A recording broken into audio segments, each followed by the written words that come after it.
Good afternoon, everyone. This is day 30 of the Trump Republican shutdown, and House Republicans remain on vacation. They've canceled votes for 5 consecutive weeks. House Republicans are missing in action. Yet, Speaker Mike Johnson is saying the quiet part out loud.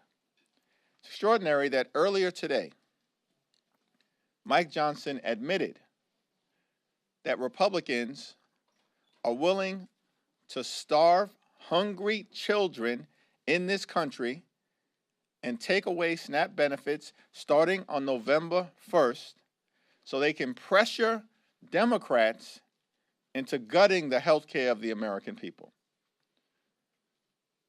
That's what Mike Johnson admitted to just a little while ago. That's extraordinary. But it's what we know to be the case. For Republicans, from the very beginning of this presidency, cruelty has been the point. And what has been driving their policy agenda is to make life better for the wealthy, the well-off, and the well-connected. That's what the one big ugly bill was all about.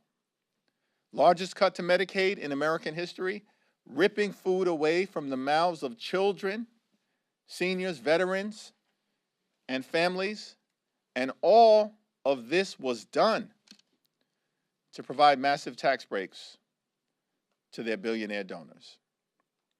And now, as we approach November 1st, just 2 days from now, the beginning of open enrollment, tens of millions of Americans, including many in the state of Louisiana, are about to experience dramatically increased premiums, co-pays, and deductibles that will bankrupt them because of Republican refusal to extend the Affordable Care Act tax credits. Democrats will continue to stand up for everyday Americans, for working class Americans, and for middle class Americans, for the poor, the sick, and the afflicted, for the least, the lost, and the left behind throughout this country. We're in this fight until we win this fight because we know we're on the right side of this fight for the American people, to protect their health care and to stop these cruel Republicans from ripping SNAP benefits away from the American people. Questions? Mr. Leader, good afternoon. Thank you. Republicans seem convinced that Democrats are on the verge of caving. We're not going to turn around Wednesday or Thursday morning next week and there's going to be a big turnaround. Republicans have been delusional from the very beginning of this government shutdown situation that they visited on the American people. Beginning in early September, Democrats have made clear, we will sit down with Republicans to find a bipartisan path forward to pass a spending agreement that makes life better for the American people. But we were never going to vote for a partisan Republican spending bill that guts the health care of the American people in the face of this extraordinary health care crisis that is impacting everyday Americans. Earlier today, several of us in the House Democratic Caucus met with people from West Virginia, North Carolina, and South Carolina who are on the brink of having their health care ripped away from them. These are hardworking people, hardworking taxpayers, many from rural America and parts of the South, who are here on Capitol Hill. Republicans refused to meet with them, but we sat and spent hours with them earlier today hearing their stories, and they were encouraging us to stay in this fight on their behalf, to cancel the cuts, to lower the costs, and to save health care. Nothing's going to change. You're not going to back down. Our position is the same position that we've had in September, the position that we've held throughout the 30-day Trump Republican shutdown in October, and it's going to be the same position that we have in November. Yesterday you said that the whip team would meet to discuss congressional pay among the caucus. I think you said a week or so ago that the caucus also was going to discuss the topic. Where have you guys come down on this? I think tomorrow is the day that the checks go out, right? Checks go out checks would ordinarily go out for members of Congress on November 1st. And it's an individual decision that everyone is going to have to make in terms of their own circumstances. And, you know, individual members will make those decisions and then communicate with their constituents, as I plan to do when I'm back home in Brooklyn. So you'll make that decision on November 1st, you'll make it clear what you're doing? On or before November 1st, I'll make it clear to my constituents back home in Brooklyn what I plan to do. Thanks. So the Trump administration, they announced some deliverables from his meeting with President Xi, including, you know, a resumption of large purchases of USC soybeans from China, crackdown on fentanyl shipments from China. The Trump administration said that they would reduce some tariffs in exchange. You've been critical of the president being in Asia during the final days of the month leading up to the snap cliff and the ACA open enrollment. Have you had a chance to look at the agreement, and do you think that the deliverables that the Trump administration said that they were able to get from China justify or was worth the president being out of the country in these final days of, you know, SNAP benefits about to expire, the ACA open enrollment starting without a resolution? How are you squaring those deliverables, that agreement, with the fact that the president was gone for these critical days? It appears to most reasonable observers that Donald Trump was punked on the world stage by the Chinese Communist Party. The notion that Donald Trump has created all of this trouble for the American people, which he has. The Trump tariffs are raising costs on everyday Americans by thousands of dollars per year. And earlier today, I also met with some small business owners and entrepreneurs who made clear to me in very real terms that the Trump tariffs are going to force many of them to shutter their businesses and abandon their dreams. Donald Trump created this massive inferno that's spreading all across the country and now wants to pretend as if he's a firefighter by putting out the damage that he has created and returning to what? A status quo when you've already increased the expensiveness of life on so many working class Americans and are forcing in real time farmers and small business owners and entrepreneurs to close their businesses. It was all a show as far as we can tell. And the only thing that will change my opinion on that is if everyday Americans start to actually see a change in their quality of life, which no one has experienced in a positive direction since the beginning of the Trump presidency. This is a president who repeatedly promised on the campaign trail that costs would go down. Costs haven't gone down. Costs continue to go up. Child care costs up. Housing costs up. Electricity bills through the roof. Grocery costs up. Price of coffee out of control. And most importantly, in this moment, healthcare premiums about to dramatically skyrocket because of the Republicans' continued refusal to extend the Affordable Care Act tax credits. Republican policies are doing violence to the American people. That's the message that we heard from clergy members who were here on Capitol Hill from all across the country, particularly in the Deep South, earlier today. Policy violence coming from Republicans attacking the health care and the nutritional benefits of the American people.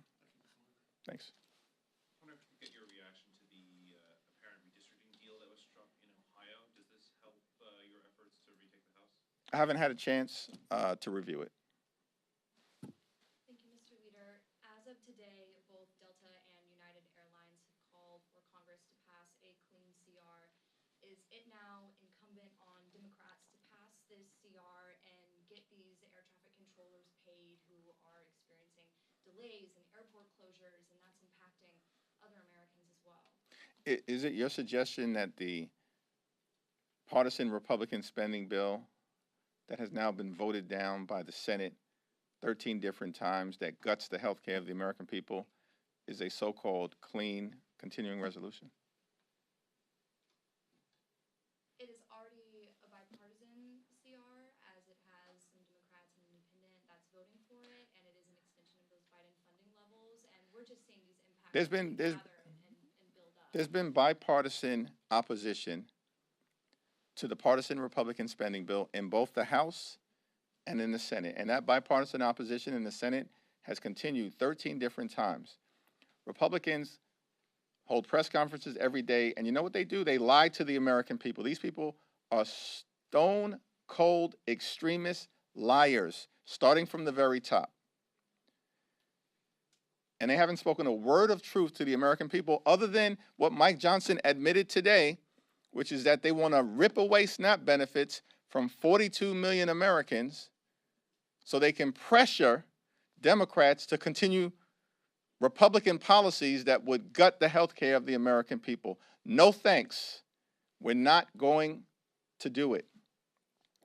And so I appreciate people from throughout corporate America urging the Congress to pass a bipartisan spending agreement. Over the last 30 days, we've said the same thing over and over and over again. We'll sit down with Republicans anytime, any place, anywhere, in order to reopen the government and act a spending agreement that actually meets the needs of the American people. That's been our criteria from the very beginning. A spending agreement that is bipartisan and that makes life better for everyday Americans in terms of their health, public safety, and their economic well-being, which means driving down the high cost of living in the United States of America, which Donald Trump and Republicans have made worse. Life is more expensive, and the overwhelming majority of everyday Americans know that the country is moving in the wrong direction. That's also why we're going to see the American people reject extremist Republicans and their policies on Election Day next Tuesday. I'm sorry. First row, yeah. I'll get to you next. Thank you, Mr. Leader. First, have you seen any data on how the suspension of food assistance programs may affect different parts of the country? And if so, is that at all affecting your decision, your political calculus here? There is no political calculus for us. We are fighting this battle not for partisan reasons, but because we're trying to lift up the quality of life of the American people. And the American people understand that there's a Republican health care crisis. The American people understand that Republicans have ripped away Medicaid from 14 million people. The American people understand that Republicans enacted the largest cut to nutritional assistance in American history when they cut $186 billion from their one big ugly bill. And now Republicans have the nerve to admit before the American people that ripping away SNAP benefits from 16 million children in this country and more than 1 million veterans is a pressure tactic designed to get the Congress to continue to gut the health care of the American people. It's very interesting to me that amongst the top 5 states that will suffer from the Republican decision not to spend the emergency funds that Congress already allocated, because the Trump administration has the money to ensure that not a single person in America goes hungry. Congress already allocated that money. They're making an affirmative decision to rip SNAP benefits away from the American people as a pressure tactic. That's what Mike Johnson said earlier today, and we reject that. And Republicans are hurting their own people. Louisiana is a top 5 state that will be hurt as it relates to causing people throughout this country to go hungry. Your former colleague in the New York State's Senate, I believe, Claudia Tenney, said earlier today that the strategy that you and Senate Minority Leader Chuck Schumer are implementing is part of an old Albany playbook or a corrupt Albany playbook. Do you just have any reaction to the claims of that strategy? Over the last 6 to 8 weeks, the Democratic position has been the same. Cancel the cuts, lower the cost, save health care. Drive down the high cost of living, fix our broken health care system, and clean up corruption. And Republicans, They trot out a new conspiracy theorist each and every day. And now they've dusted one off from the state of New York. We haven't heard from her literally in years. And I mean, it's all falling on deaf ears because while they change their message every week, the only thing consistent is that they lie. As Democrats, we remain consistent in our policy position. Let's reopen the government. Let's enact a bipartisan spending agreement. Let's lower the high cost of living. Let's address decisively the healthcare crisis that Republicans are malignantly visiting on the American people. Leader Thune, yesterday indicated there's been an uptick in bipartisan rank-and-file negotiations for ending the shutdown. Are you getting briefed or read in on those talks? What are you hearing from your colleagues? It's not clear to me that John Thune is being accurate when he reports that there's an uptick in bipartisan communication. What communications is he talking about? I think there's informal conversation taking place among some senators on the Republican side who apparently recognize the need to address the affordable health care crisis that Republicans have created in the same way that Marjorie Taylor Greene has been very clear on the House side that there is a health care crisis, that we need to address the affordability issue, that we should extend the Affordable Care Act tax credits, and that we actually need some leadership coming from Republicans in the House who've been missing in action and on vacation for 5 consecutive weeks. They're going to get paid. Some of them have been camping and then publicly bragging about it. Others apparently have been in Russia. And yet, hardworking federal employees are being asked to work without pay or being furloughed and don't know how they're going to put food on the table. And the best we can get from John Thune is that he believes there's been an uptick in conversations. These people have been missing in action over the last 30 days. It's so irresponsible that Republicans continue to insist that Democrats participate in their toxic effort to gut the health care of the American people. We're not going to do it. Thank you, Mr. Leader. President Trump posted on True Social late last night that he wants to resume nuclear testing and is reportedly told the Pentagon to immediately resume U.S. nuclear weapons testing. I was wondering if I can get your reaction to that and what that means for some of our adversaries like Russia and China. Yeah, it appears that the resumption of nuclear testing would be a massive breach of international treaties that have been in place for decades. And it's just another example of Donald Trump and Republican policies going too far, being divorced from reality, and that Donald Trump and Republicans are not focused on the main thing that the American people want us in the Congress to address, which is why, as Democrats, we're going to continue to relentlessly focus on driving down the high cost of living in this country and fixing the healthcare system that Republicans have broken. Yesterday and today, Senate Democrats, particularly Senator Warner, have been upset about the GOP only Senate briefing about the strikes in the Caribbean. You, as a member of the Gang of Eight, have you had any briefing or had any talks with Intel officials about it? No Intel talk has taken place, even amongst the Gang of Eight. And certainly no information has been presented from the Trump administration or the Intel community that provides any basis for the strikes that we've seen, anchored in the law or the Constitution, off the coast of South America. Do you believe there needs to be a briefing of the Gang of Eight? Yes. I wanted to ask, when was the last time you did speak to Delegate Eleanor Holmes Norton? And considering your recent police report that indicated she had dementia and needed a caretaker with power of attorney, do you think she Yeah, I'm unaware of that particular report, and I haven't had a conversation with Delegate Holmes Norton in a few weeks. Thank you, everyone.